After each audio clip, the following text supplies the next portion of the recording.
ഈ ഒരു മുളക് തൈ കണ്ടോ, ഇത് ആകെ മുരടിച്ച് ഇലയൊന്ന് ചുരുണ്ട് നിൽക്കുകയാണ്. അപ്പോൾ ഇങ്ങനെയുള്ളതിനെ ഞാൻ മാറ്റിയെടുത്തത് ഞാൻ കാണിച്ചു തരാം. അതിനൊരൊറ്റ ലൈന് മാത്രമേ ഞാൻ കൊടുത്തിട്ടുള്ളൂ. ഇതാണത്. ആ മുളക് നോക്കിയാൽ നിറച്ചും കായുമായിട്ടുണ്ട്. ഇതിന് ഞാൻ കൊടുത്ത ജൈവ ലായനിയാണ്. അതെന്താണെന്ന് നമുക്ക് ഇനി വീഡിയോയിൽ നിന്ന് കാണാം. അപ്പം എല്ലാവർക്കും പുതിയൊരു വീഡിയോയിലേക്ക് സ്വാഗതം. അപ്പം നമ്മൾ ഇന്നത്തെ വീഡിയോ പച്ചമുളക് പൂക്കൾ ഉണ്ടാകുന്നില്ല, അല്ലെങ്കിൽ പച്ചമുളക് കായ്ക്കുന്നില്ല എന്നാണ് എല്ലാ വീട്ടമ്മമാരുടെയും ഒരു പരാതിയാണ്. അപ്പം അതിനുള്ള ഒരു സൊല്യൂഷനായിട്ടാണ് ഇന്ന് വന്നേക്കുന്നത്.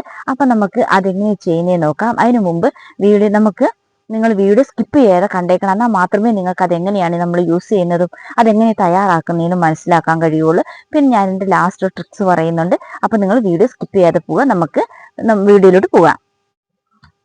അപ്പോൾ നമ്മളിന്ന് അതിനുള്ളൊരു ജൈവ ലായനിയാണ് തയ്യാറാക്കുന്നത്. അതിനുവേണ്ടി ഞാൻ 4 മുട്ടയുടെ തോട് നല്ലപോലെ കഴുകി ഉണക്കിയെടുത്തതാണ്. പിന്നെ നമുക്ക് നാരങ്ങ വേണം, 2 ചെറുനാരങ്ങ. അത് വലുതായതാണെങ്കിൽ ഒരെണ്ണം മതി. ഞാൻ ചെറുതായതുകൊണ്ടാണ് ഈ 2 എണ്ണം എടുത്തിരിക്കുന്നത്. അപ്പം നമുക്ക് ഈ മുട്ടയുടെ തോട് നന്നായിട്ടൊന്ന് പൊടിച്ചുകൊണ്ട് വരാം. നമ്മൾ പഴയ മിക്സിയുടെ ജാറിലിട്ട് ഒന്ന് പൊടിച്ചുകൊണ്ട് വരാം. അപ്പം നമ്മളിത് പൊടിച്ചു കൊണ്ടുവന്നിട്ടുണ്ട്. അപ്പം നമുക്കിത് ഇതിലോട്ട് ഇട്ട് കൊടുക്കാം. ചില്ലുകുപ്പിയിലാണ് വേണ്ടത് കേട്ടോ. ചില്ലുകുപ്പി ഇല്ലെങ്കിൽ നമുക്ക് ഇങ്ങനെ പ്ലാസ്റ്റിക്കിൻ്റെ എടുക്കാം. കണ്ടെയ്നർ എൻ്റെ പേര് ചില്ലുണ്ടായിരുന്നു, പൊട്ടിപ്പോയിട്ടോ. അപ്പം ഞാനതൊരു പ്ലാസ്റ്റിക്കിൻ്റെയാണ് എടുത്തിരിക്കുന്നത്. പിന്നെ നമുക്ക് അതിലോട്ട് 2 നാരങ്ങ നമുക്കൊന്ന് പിഴിഞ്ഞെടുക്കാം കേട്ടോ. ഈ ചാനൽ തുടങ്ങുന്നതിന് മുമ്പ് അത്യാവശ്യം നല്ല രീതിയിൽ പച്ചമുളക് തൈകളെല്ലാം വാങ്ങി. നമ്മൾ പച്ചമുളക് വിത്തിട്ട് കിളിപ്പിച്ചിട്ടും ഉണ്ടായിരുന്നു, തൈ വാങ്ങിയിട്ട് നട്ടിട്ടും ഉണ്ടായിരുന്നു. പക്ഷെങ്കിൽ ഒരിക്കലും എനിക്ക് സക്സസിലേക്ക് എത്താൻ കഴിഞ്ഞിട്ടില്ല. കാരണം ഒന്നല്ലെങ്കിൽ ഇല ചുരുണ്ട് പോവുക, അല്ലെങ്കിൽ കായ ഉണ്ടാകുകയില്ല, അല്ലെങ്കിൽ പൂവാകുമ്പോഴത്തേക്ക് എല്ലാ പൂക്കളും പൊഴിഞ്ഞു പോവുക. അങ്ങനെയൊക്കെ പ്രശ്നങ്ങളായിരുന്നു. അപ്പം നിങ്ങളും അതേപോലെ പ്രശ്നം നേരിടുന്നവരാണെങ്കിൽ ഒരു ഒറ്റ സൊല്യൂഷൻ മാത്രം മതി, വേറെ ഒന്നും വേണ്ട. അതിന് ശേഷമാട്ടോ ഞാൻ ഒത്തിരി മരുന്നുകൾ, പല രീതിയിലുള്ള മരുന്നുകൾ ഒഴിച്ചു കൊടുത്തിട്ടുണ്ട്. തളിച്ച് ഇലകളിലെല്ലാം തളിച്ചിട്ടുണ്ട്. എന്നിട്ട് എനിക്കൊരു യാതൊരു റിസൾട്ടും കിട്ടിയിട്ടില്ല. അതിനുശേഷമാണ് ഞാൻ ഈ ഒരു മരുന്ന്, ഇതൊരൊറ്റ വളപ്രയോഗം ഇത് നടത്തിയിട്ടുണ്ട്.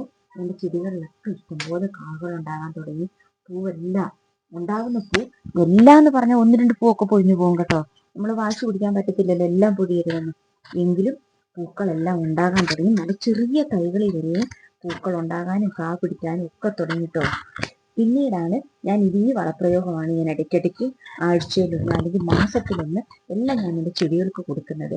അപ്പം ഞാനിത് പരീക്ഷിച്ച് എനിക്ക് സക്സസ് ആയ കാര്യമാണ് ഞാൻ നിങ്ങളെ കാണിക്കുന്നത്. അപ്പോൾ അതാണ്ട് നമ്മുടെ നാരങ്ങ നമ്മൾ പിഴിഞ്ഞെടുത്ത് അതിൻ്റെ കുരു ഒന്ന് മാറ്റിക്കളയാം. നമുക്ക് ഇപ്പോൾ ഇവിടെ ഒരു കെമിസ്ട്രി കാണാം കേട്ടോ, രാസപ്രവർത്തനം നടക്കുന്നത്. നമുക്ക് നമ്മുടെ മുട്ടയുടെ തുണി നമ്മുടെ പിന്നെ നാരങ്ങ നീര് കൂടെ കാണുന്നുണ്ടോ, നിങ്ങൾക്ക് പറഞ്ഞു പോകുന്നത് കണ്ടോ. ഇത് നമ്മുടെ ചെടിക്ക് ആവശ്യമായ കാൽസ്യവും നൈട്രജനും നൽകുകയും മണ്ണിലെ അസിഡിറ്റി ക്രമീകരിക്കുകയും ചെയ്യും. കണ്ടോ, പറഞ്ഞു വരുന്നത് കാണുന്നുണ്ടോ, കണ്ടോ.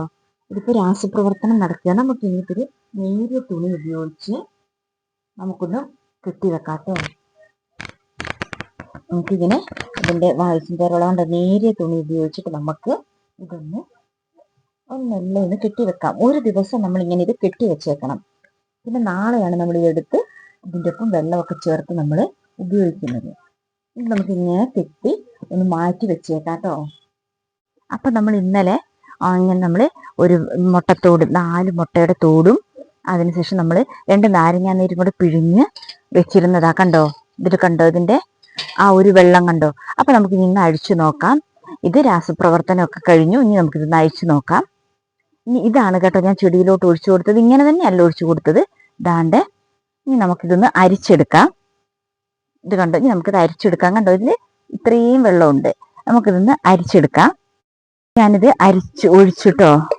ഇതാണ്ട് ഇത് സാധാരണ കണ്ണാടി ജാറിലാണ് വെക്കാറ്. എൻ്റെ കയ്യിൽ ഇല്ലായിരുന്നു. അപ്പം ഞാനിത് നിങ്ങളെ കാണിക്കാൻ വേണ്ടിയിട്ട് ഇതിൽ ഒഴിച്ചതാട്ടോ. ആദ്യം ഞാനിതിൽ എടുത്ത് ഇത് ഞാൻ തയ്യാറാക്കി എൻ്റെ ചെടികൾക്കെല്ലാം എൻ്റെ മുളക് തൈക്കൊക്കെ ഒഴിച്ചു കൊടുത്തതാണ്. അപ്പം ഇനി നമ്മൾ കായ്ക്കുന്നില്ല ചെടികൾ, എത്ര കായ്ക്കാത്ത ചെടികളും നന്നായിട്ട് കായ്ക്കും. പൂ പിടിക്കാനും പൂ ഒഴിഞ്ഞു പോവുകയോ ഒന്നും ചെയ്യുകയില്ല. അപ്പം ഇത് മാത്രം നമ്മൾ ചെയ്താൽ മതി. ദാണ്ടെ ഇത് കണ്ടോ, ഇതിൽ ഇത്രയും വെള്ളമേ കിട്ടിയിട്ടുള്ളൂ. നമുക്കിതിലോട്ട് ഇനി 2 ലിറ്റർ വെള്ളമാട്ടോ മിക്സ് ചെയ്യേണ്ടത്.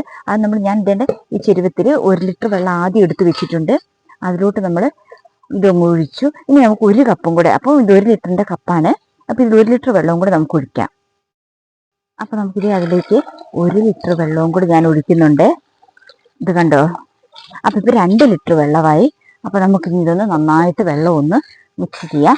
നമ്മളിത് സ്പ്രേ ബോട്ടിലിൽ ഒഴിച്ച് നമ്മുടെ പച്ചമുളകിൻ്റെ എല്ലാ ഞാൻ കാണിച്ചു തരാം, ചോട്ടിലൊഴിക്കുന്ന ഞാൻ കാണിച്ചു തരാം. സ്പ്രേ ബോട്ടിൽ ഒഴിച്ചിട്ട് ഇലകളിലെല്ലാം നന്നായിട്ട് സ്പ്രേ ചെയ്ത് കൊടുക്കുക കേട്ടോ. വൈകുന്നേരം സ്പ്രേ ബോട്ടിൽ ഒഴിച്ച് നമ്മുടെ ചെടിയുടെ എല്ലാം അടിയിൽ കൂടെയും ഇലകൾ മറിച്ച് പിടിച്ചിട്ട് അടിയിൽ നന്നായിട്ട് സ്പ്രേ ചെയ്ത് കൊടുക്കണം, എല്ലാ ഭാഗത്തും എത്തുന്ന പോലെ.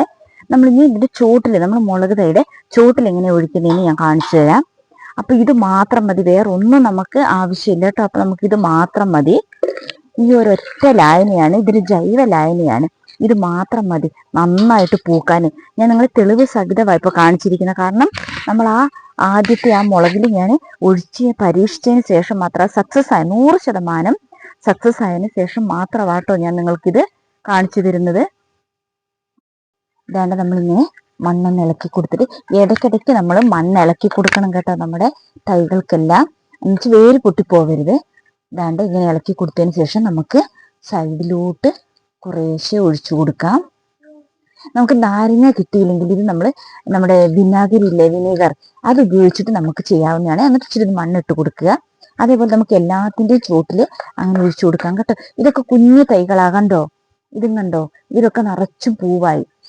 ഇത് കണ്ടോ, ഓരോ കുഞ്ഞു തണ്ടിലും നിറച്ചും പൂവായി. അപ്പം എല്ലാ വീട്ടമ്മമാർക്കും ഉള്ളൊരു പരാതിയാണ് പച്ചമുളക്. കാരണം എനിക്കും ഒത്തിരി കാലത്തേക്കുള്ളൊരു പരാതിയായിരുന്നു കേട്ടോ. ഞാൻ നടുകയിലായിരുന്നു, പിന്നെ മടുത്തു. ഇപ്പോഴാണ് കേട്ടോ അതിനൊക്കെ ഉള്ളൊരിത് കിട്ടിയത്. അതാണ്ട് ഇങ്ങനെ സൈഡിൽ കൂടെ ഒഴിച്ചു കൊടുക്കാം. അപ്പം നിങ്ങൾക്ക് ഈ വീഡിയോ ഒരിക്കലും ഒരു നഷ്ടമാകത്തില്ല. അപ്പം നിങ്ങൾ ഈ വീഡിയോ ഒന്ന് സ്കിപ്പ് ചെയ്യാതെ കണ്ടേക്കണേ. നിങ്ങൾ ഷെയർ ചെയ്യാൻ നമുക്ക് എല്ലാവർക്കും വീട്ടമ്മമാർക്ക് പ്രധാനപ്പെട്ട വേണ്ട ഒരു പച്ചക്കറിയിൽ ഏറ്റവും പ്രധാനം നമ്മൾ പച്ചമുളകല്ലേ. അപ്പോൾ എല്ലാ അടുക്കള തോട്ടങ്ങളിലും ഒരു പച്ചമുളക്, ഒരു തൈയെങ്കിലും കാണും. വേണ്ടേ, ഇങ്ങനെ എല്ലാത്തിൻ്റെ സൈഡിൽ ഒഴിച്ചു കൊടുക്കുക കേട്ടോ. ഇനി ഞാൻ എൻ്റെ പച്ചമുളക് തൈകളെല്ലാം നിങ്ങളെ ഞാൻ കാണിച്ചു തരാം. ഞാൻ എല്ലാത്തിനും ഇതാ കൊടുത്തിരിക്കുന്നത്. എല്ലാം തന്നെ അത്യാവശ്യം നല്ല രീതിയിൽ പൂവെല്ലാം ആയിട്ടുണ്ട്. അപ്പോൾ വേണ്ട ഒരൊറ്റ പച്ചമുളകിനാട്ടോ ഞാൻ ഈ ഒരൊറ്റ പച്ചമുളകിന് നമുക്ക് നോക്കാം എത്ര കിട്ടിയിട്ടുണ്ടെന്ന്. അപ്പോൾ എല്ലാവരും ഇതുപോലെ തന്നെ ഒന്ന് ചെയ്ത് നോക്കുക കേട്ടോ. അപ്പം നിങ്ങൾക്ക് ഒരിക്കലും ഈ വീഡിയോ ഒരു നഷ്ടമാകുകയില്ല. നമ്മൾ ഇതിന് മുമ്പ് ഒരു വീഡിയോ ഇട്ടിട്ടുണ്ടായിരുന്നു. ഇത് കണ്ടോ, നമ്മൾ ഒരു തൈന്ന് പറിച്ച പച്ചമുളകാണ് കണ്ടോ. നല്ല നീളമുള്ളവരുണ്ട്, ചെറിയ കുറച്ച് പൊക്കം കുറഞ്ഞതുണ്ട്. കണ്ടോ, നല്ല എരിവുള്ളതാണെന്ന് തോന്നുന്നു കേട്ടോ. അപ്പം ഇതൊരു സന്തോഷമല്ലേ ഇത്രയും കാണുമ്പോൾ. ഞാൻ അതിന് വേണ്ടിയിട്ട് നിങ്ങളെ ഈ കണ്ണാടിപ്പാത്രം എടുത്തുകൊണ്ട് വന്നത് നിങ്ങൾക്ക് തെളിവ് സഹിതം കാണിക്കാൻ. ഇനി നമ്മൾ വെച്ച കുറച്ച് ചെറിയ തൈകൾ ഞാൻ കാണിച്ചു തരാം. അവർക്ക് ഏകദേശം എല്ലാത്തിനും ചെറിയ ചെറിയ കാകളൊക്കെ വരാൻ തുടങ്ങി കേട്ടോ. അപ്പം അതും കൂടെ കാണിച്ചു തരാം. നമുക്ക് ഈ ജൈവ ലായനി നമുക്ക് ഒഴിക്കുന്നതും കാണിച്ചു തരാം. പിന്നെ നിങ്ങൾക്ക് ഒരു കാര്യം പ്രത്യേകം ശ്രദ്ധിക്കണം കേട്ടോ. നമ്മൾ ചെറിയ തൈ ആണെങ്കിൽ കുറച്ചേ ഒഴിക്കാവൂ, തീരെ കുറച്ചേ ഒഴിക്കാവൂ കേട്ടോ. അല്ലെങ്കിൽ കരിഞ്ഞു പോകും, അതിൻ്റെ വേരെല്ലാം ചീഞ്ഞു പോകും. അതുകൊണ്ട് കുറച്ച് വലിയ തൈകളാണെങ്കിൽ കുറച്ച് കൂടുതൽ ഒഴിക്കാം. ചെറിയ തൈകളാണെങ്കിൽ തീരെ കുറച്ചേ ഒഴിക്കാവൂ. പിന്നെ അതിൻ്റെ വേരോട് ചേർത്ത് ഒരിക്കലും ഒഴിക്കരുത് കേട്ടോ. ഞാൻ തൈകൾ കാണിച്ചു തരാം. അപ്പം നമ്മൾ ചെറിയതിനൊക്കെ ഇങ്ങനെ സൈഡിൽ ഒഴിച്ചു കൊടുക്കുക, കുറച്ച് മണ്ണിങ്ങനെ ഇട്ട് മൂടി കൊടുക്കുക. ഇത് എൻ്റെ പച്ചമുളക് തൈകൾ കണ്ടോ, ഇതെല്ലാം കണ്ടോ, കുറേശ്ശെ ഒഴിച്ചാൽ മതി. ഇതൊക്കെ തൈകളായതുകൊണ്ടാണ്. കണ്ടോ, ഇവരുടെ ഇലകളൊക്കെ കണ്ടില്ലേ. പിന്നെ ഇല ചുരുളെന്നൊക്കെ ഉണ്ടെങ്കിൽ നിങ്ങൾ കമൻറ്റ് ചെയ്താൽ മതി കേട്ടോ. നിങ്ങൾ എന്താണ് എന്ന് ഞാൻ പറഞ്ഞുതരാം. അതിനുള്ളൊരു മരുന്നും ഞാൻ പറഞ്ഞുതരാം കേട്ടോ. ഞാൻ ഉപയോഗിക്കുന്നതാട്ടോ ഞാൻ പറഞ്ഞു തരുന്നത്. ഇതൊക്കെയാണ് ഞാൻ ഇവർക്കൊക്കെ കൊടുക്കാറുള്ളത്.